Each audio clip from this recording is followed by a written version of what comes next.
ইন্নাল মাউতাল্লাযী তাফিরুনা মিনহু ফাইন্নাহু মুলাকীকুম, তুমি যত মৃত্যু থেকে পলায়ন করতে চাও না কেন, মৃত্যুর স্বাদ গ্রহণ করতে না চাও না কেন, কিন্তু নিশ্চয়ই নিশ্চয়ই একদিন তোমাকে এই মৃত্যুর স্বাদ গ্রহণ করতে হবে, এই মৃত্যুর সাথে মোলাকাত করতে হবে, ঠিক কি না?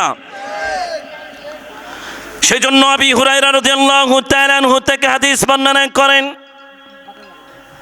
আল্লাহর হাবিব বলেন, ক্বালা রাসূলুল্লাহ সাল্লাল্লাহু আলাইহি ওয়াসাল্লাম, আল্লাহর হাবিব বলেন, আকসিরু যিকরা হাযিমিল লাযাতিল মাউত, তোমরা বেশি বেশি করে মৃত্যুর কথা স্মরণ করবা।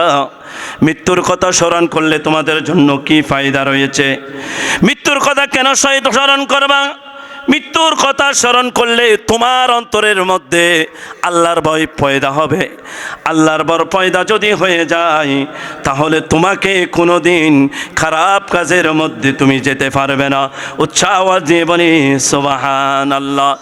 কারণ অন্তরের মধ্যে যদি মৃত্যু থাকে, মৃত্যুর ভয় থাকে, আপনি চুরি করতে গেলেন, আপনি যদি মনে করেন আমি যে চুরি করতেছি, একদিন তো এই চুরি করার কারণে আমাকে কি করতে হবে, এই চুরি করার কারণে আমাকে আল্লাহর দরবারে দণ্ডায়মান হতে হবে, দোষী বেশি হিসেবে সাব্যস্ত হতে হবে, তাহলে কেউ কি আর কি করতে পারবে? চুরি করতে পারবে?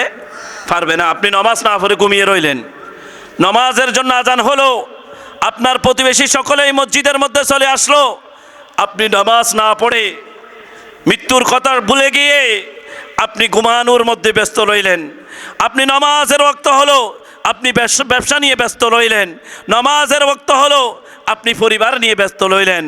আর যদি আপনার অন্তরের মধ্যে, যদি কলবের মধ্যে যদি মৃত্যুর ভয় যদি চলে আসে, আপনাকে যে চলে যেতে হবে একদিন, এই হায়াত ত্যাগ করতে হবে, এই ভয় যদি চলে আসে, তাহলে কোনো ব্যক্তি আর নামাজের সময় ব্যবসা নিয়ে পড়ে থাকবে না, ঘরের মধ্যে বসে থাকবে না, ঠিক কি না?